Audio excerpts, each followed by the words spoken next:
प्रश्न बघा, मुंबई लोहमार्ग पोलीस 2024ला प्रश्न विचारलेला आहे.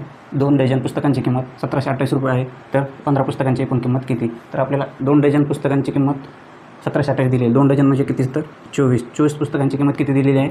1728. तर आपल्याला काढायची 15 पुस्तकांची किंमत 15. आता करूया आपण तिरकस गुणाकार.